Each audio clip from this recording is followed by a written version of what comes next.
हाय, मैं हूँ अमृता। तो कहानी की शुरुआत में हम एक ऑलमोस्ट टीनेजर लड़के को देखते हैं जिसका नाम होता है मार्क जुकरबर्ग। मार्क स्टडी में तो ब्रिलियंट था और one of Ivy League college Harvard University में वो पढ़ रहा था, लेकिन स्वभाव में काफी गुस्सैल और इगोइस्टिक था। अब उसकी एक पार्टनर भी थी, एरिका। वो दोनों भी डेट पे जाते हैं एक क्लब में, जहाँ पे मार्क उसके ऊपर शक करने लगता है और कहता है इस पब में हमें एंट्री इसीलिए मिली है क्योंकि यहाँ के बारटेंडर के साथ तुम्हारे रिलेशन चल रहे हैं। इसके पहले भी मार्क ने ऐसे कई बार उसके ऊपर शक किया था, इसीलिए इस बार वो काफी गुस्सा होती है और उसे कहती है कि तुम्हारे जैसा ना घटिया इंसान मैंने देखा नहीं है। तुम्हें लगता है बस लड़कियां तुम्हारे आसपास घूमती रहे है ना, उनके कोई और लड़के दोस्त ना बने, लेकिन तुम्हारी ये गंदी सोच तुम्हारे पास ही रखो। और वो उससे ब्रेकअप करके चली जाती है। अब जैसे कि ये काफी इगोइस्टिक इंसान रहता है, इसे काफी गुस्सा आता है और गुस्से में वो अपने ब्लॉग पर एरिका यानी उसके एक्स गर्लफ्रेंड के बारे में बहुत ही गंदी गंदी चीजें लिखता है। अब ये कॉलेज का ब्लॉगिंग रहने के कारण काफी सारे स्टूडेंट्स ये चीज पढ़ लेते हैं, जिसमें एरिका की बदनामी भी होती है। थोड़ी देर के बाद वहाँ पे उसका best friend and roommate Eduardo वहाँ पे आता है और हंसते हुए उसे कहता है कि यार तुम्हारा तो ब्रेकअप पूरे कॉलेज में फेमस हो गया, तुम्हारा ब्लॉग तो सारे कॉलेज के स्टूडेंट्स पढ़ रहे हैं। अब इससे मार्क को एक आइडिया सूझता है,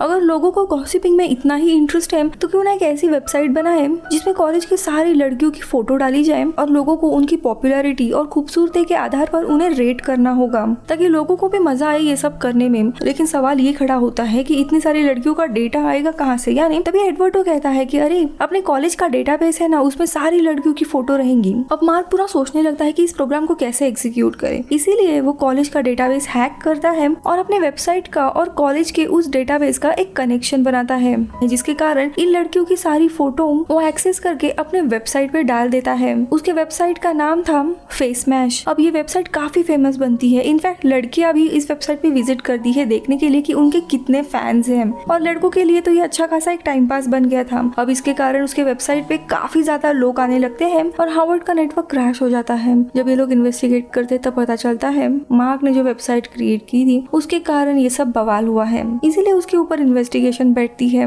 और मार्क को 6 महीने के लिए कॉलेज से सस्पेंड किया जाता है। तो दूसरी तरफ फेसमैश की पॉपुलैरिटी काफी ज्यादा बढ़ती है। ये देखते हुए 3 स्टूडेंट मार्क के पास आते हैं, कैमरन और टाइलर। ये जुड़वा भाई थे और उनके साथ थे दिव्य नरेंद्र। ये तीनों भी कॉलेज के सीनियर्स थे और वो सबसे पहले हार्वर्ड के लिए एक सोशल नेटवर्किंग की वेबसाइट बनाने वाले थे, जहाँ पे स्टूडेंट्स किसी को भी रिक्वेस्ट भेज सकते हैं और उन्हें वो डेट करने के लिए पूछ सकते हैं। लेकिन उनका ये काम पूरा नहीं हो पाता क्योंकि उनके पास कोई भी प्रोग्रामर नहीं था। वो मार्क की मदद मांगते हैं ये प्रोग्राम पूरा करने के लिए, और इस वेबसाइट का नाम होने वाला था हार्वर्ड कनेक्शन। मार्क को भी ये आइडिया काफी पसंद आता है और अगले दिन वो उनके घर चला जाता है। वो तीनों भी ये वेबसाइट कैसे काम करेगा इसका सारी चीजें उसे बता देते हैं। अब मार्क वहाँ से निकल आता है, तब उसके दिमाग में अलग ही आइडिया चला आता है। इनके साथ काम करने के बजाय इनका आइडिया लेके वो खुद की एक वेबसाइट बनाने का सोचता है, सिर्फ किसी कॉलेज के लिए सीमित नहीं, कोई भी इंसान किसी भी दूसरे इंसान को रिक्वेस्ट भेज सकता है, उनके साथ बातें कर सकता है। लेकिन मार्क को ये बिजनेस शुरू करने के लिए इन्वेस्टमेंट की जरूरत थी और उसे पता था कि एडवर्डो उसकी मदद कर सकता है, इसीलिए वो उससे मिलने के लिए क्लब में जाता है, उसे पूरा आइडिया सुनाता है और कहता है कि मुझे भी पैसों की जरूरत है, तुम कैसे भी पैसे अरेंज करो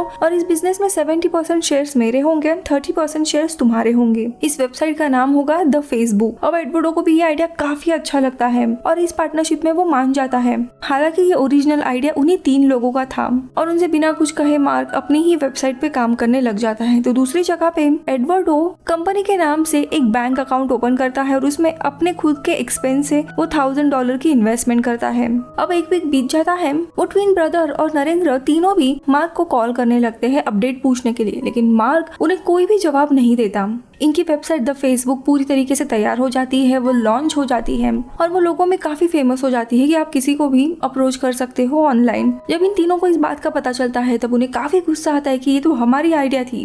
अब इस धोखे के कारण वो हार्वर्ड यूनिवर्सिटी के जो प्रेसिडेंट रहते हैं उनसे मार्क की कंप्लेंट करने के लिए जाते हैं, लेकिन प्रेसिडेंट सीधा सीधा कह देते हैं कि तुम्हारे पास कोई भी प्रूफ नहीं है कि ये तुम्हारा आइडिया था, अगर प्रूफ होता तो मैं हैंडल कर भी लेता। लेकिन कॉलेज से उन तीनों को कोई भी मदद नहीं मिलती। गुस्से में तीनों भी डिसाइड करते हैं कि अभी वो लोग मार्क के ऊपर एक कोर्ट केस कर देंगे। तो दूसरी तरफ फेसबुक की पॉपुलैरिटी बढ़ रही थी, इसीलिए एडवर्डो मार्क को सजेस्ट करता है कि हमें अभी इससे प्रॉफिट कमाना चाहिए। लेकिन मार्क के ऊपर अभी एक जुनून था कि कैसे भी फेसबुक को उसे और बेहतर बनाना था, इसीलिए वो कुछ जवाब भी नहीं देता। वो पूरे रात दिन उसी कंप्यूटर के सामने बैठकर उसे इम्प्रोवाइज कर रहा था। इसी दौरान एडवर्डो की गर्लफ्रेंड इन दोनों को एक आदमी से मिलाती है जिसका नाम शॉन पार्कर होता है। इसने 15 साल की उम्र में ही नेपस्टर नाम की एक एप्लीकेशन बनाई थी जिसपे कोई भी सॉन्ग फ्री में यानी इलीगल तरीके से डाउनलोड किया जा सकता था। इसी कारण से कई म्यूजिक कंपनीज ने इसके ऊपर केस करी थी और एक बार तो अपने पिता के कंप्यूटर से फॉर्च्यून 500 कंपनी के नेटवर्क को हैक किया था, लेकिन वो लॉग आउट नहीं कर पाया और इसी कारण से FBI ने उसे अरेस्ट भी किया था।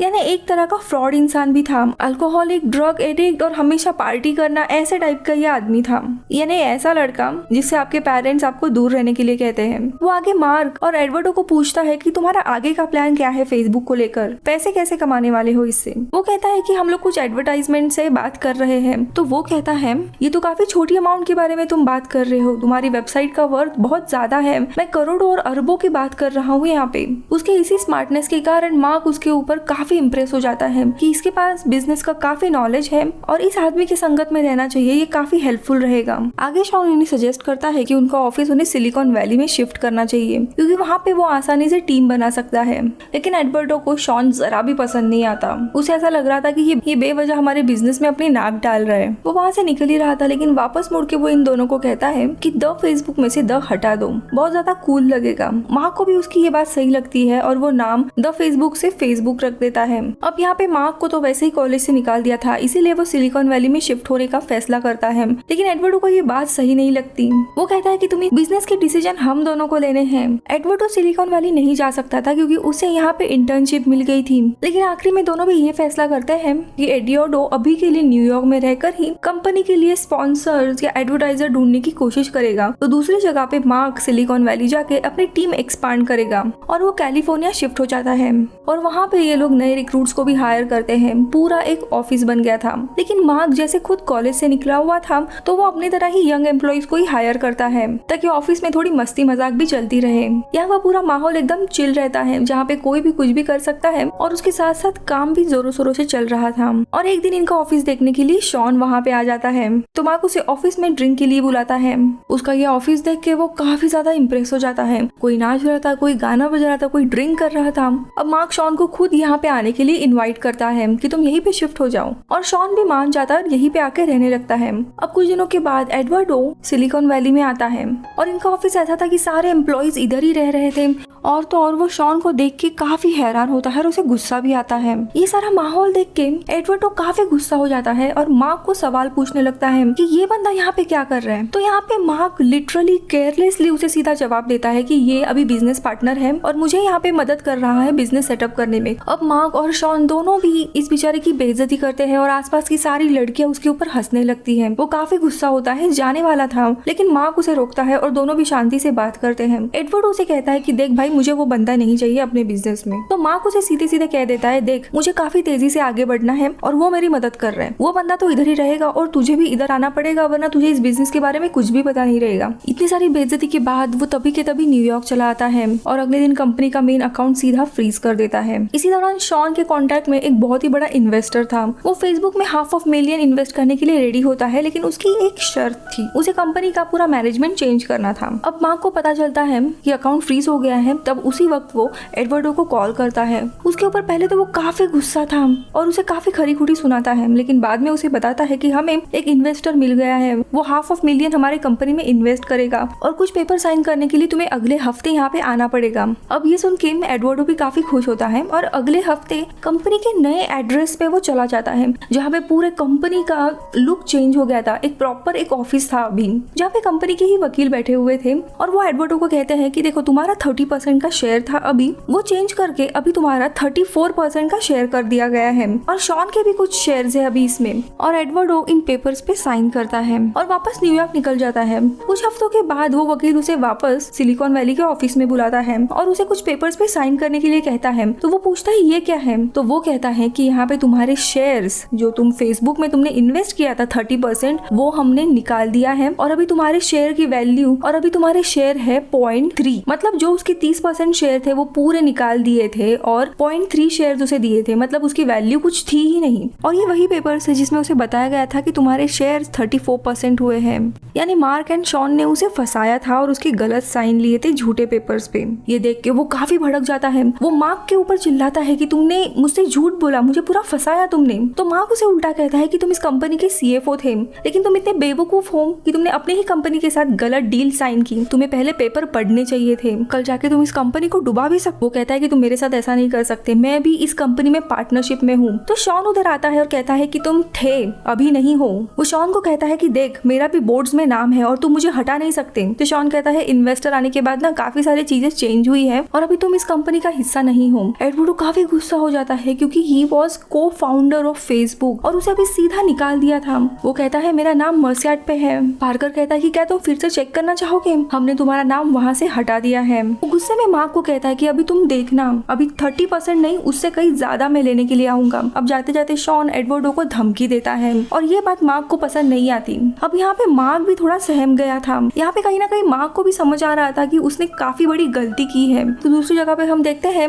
वो 3 लोग, कैमरॉन, टाइलर और नरेंद्र, जिनकी ये ओरिजिनल आइडिया थी, वो तीनों भी मार्क जुकरबर्ग के ऊपर लॉ सूट फाइल करते हैं और उसके साथ साथ एडवर्डो भी उसके ऊपर केस फाइल करता है कि उसे धोखे से इस कंपनी से निकाल दिया गया है। अब मार्क और फेसबुक के ऊपर 2 लॉ सूट फाइल हो गए थे। सुनवाई के दौरान वो ठीक से कुछ भी जवाब नहीं दे पाता। ये सारी उसे बेतुकी बातें लग रही थी और सबसे मेन कारण ये था कि उसके सामने बैठा हुआ उसका दोस्त ही था। अब ये पूरा लॉ सूट काफी दिनों तक चलता है। इसी बीच में इनके 1 मिलियन फॉलोअर्स हो जाते हैं फेसबुक पे और इसी के रिलेटेड एक पार्टी थी जिसमें सब लोग ड्रग्स भी ले रहे थे, जहाँ पे कुछ इंटर्न्स थे यानी अंडर एज लड़कियां थी, वो भी इसका शिकार बनती है। लेकिन वहाँ पे पुलिस की रेड पड़ती है और इन सबको अरेस्ट किया जाता है और एक न्यूज बनती है। अब इन सारी चीजों का मार्क के पर्सनालिटी पे असर पड़ता है, यानी जूरी के सामने उसकी इमेज खराब हो जाती है और जूरी अपोजिट पार्टी के फेवर में फैसला सुनाती है। तो सबसे पहले केस थी उन तीनों की जिनकी फेसबुक की आइडिया थी, तो उन्हें $65 मिलियन देने पड़ते हैं और इसके बदले वो तीनों भी एक नॉन डिस्क्लोजर एग्रीमेंट पे साइन करना पड़ता है, यानी वो कभी फेसबुक से रिलेटेड थे या उनका कोई रिलेशन था, ये बात यहीं पे क्लोज हो गई। तो वही दूसरे लॉ सूट में एडवर्डो को एक भारी अननोन रकम एज अ सेटलमेंट के तौर पे दिया जाता है। इसके साथ उसका नाम फेसबुक के को फाउंडर्स में हमेशा रखा जाएगा, इसके ऑर्डर्स दिए जाते हैं। इसीलिए आज भी आप अगर गूगल करते हो तो फेसबुक के को फाउंडर में एडवर्डो का भी नाम आता है। अब ये सब कुछ सेटल डाउन हो जाने के बाद वो जूरी के ऑफिस में बैठा हुआ था टेंस में कि उसके साथ क्या हो रहा है। तभी उसकी लॉयर आती है और उसे पूछती है कि एक बात बताओ, जिस दिन पुलिस ने उस पार्टी में रेड डाली थी तुम उस पार्टी में नहीं थे, क्यों? और क्या तुमने ही पुलिस को बताया था कि उस पार्टी में ड्रग्स होने वाले हैं? तो वो हैरान होकर कहता है नहीं, मेरी ही ऑफिस की पार्टी थी, मैं क्यों पुलिस को बुलाऊंगा? तो वो कहती है कि मुझे लगा शॉन अब तुम पे भी भारी पड़ रहा है, इसीलिए तुमने ये किया होगा। यानी यहाँ पे क्लियर होता है कि शॉन इतना फ्रॉड आदमी होता है कि कल जाके वो माँ को भी हटा के फेसबुक अपने नाम कर सकता था। तभी उसकी जो लॉयर रहती है वो आके उसे समझाती है, तुम प्रिटेंड कर रहे हो बहुत हार्ड, तुम्हें थोड़ा स्लो डाउन करना चाहिए। तुम बिजनेस तो बढ़ा रहे हो लेकिन उसके साथ साथ तुम्हें अपने दोस्तों के साथ ऐसा व्यवहार करने की जरूरत नहीं है। और वो वहाँ से चली जाती है। खैर, लेकिन इस ड्रग वाले पूरे हादसे के कारण जो फेसबुक के बड़े बड़े शेयर होल्डर्स थे उनके दबाव में आके शॉन को रिजाइन करना पड़ता है अपने पोजीशन से। माँ की सब कुछ प्रोसेस करता है और उसे अपनी गलतियों का एहसास होता है कि एरिका से लेके अभी तक उसने कितनी बड़ी गलतियां की हैं। इसीलिए सबसे आखिरी में वो फेसबुक का अकाउंट खोलता है और एरिका को फ्रेंड रिक्वेस्ट भेजता है और मूवी इधर ही खत्म होती है। 2008 में मार्क जुकरबर्ग सबसे यंगेस्ट बिलियनर था जो 23 साल की उम्र में बिलियनर बना था, सेल्फ मेड। आपको क्या लगता है मार्क ने जो अपने दोस्त के साथ किया क्या वो सही था? और जो अभी कंट्रोवर्सी चल रही है, सोशल मीडिया बैन करना चाहिए नहीं करना चाहिए, आपकी इसके बारे में क्या राय है मुझे कमेंट सेक्शन में जरूर बताइए। मैं मिलूंगी आपसे अगले वीडियो में, तब तक के लिए बाय बाय।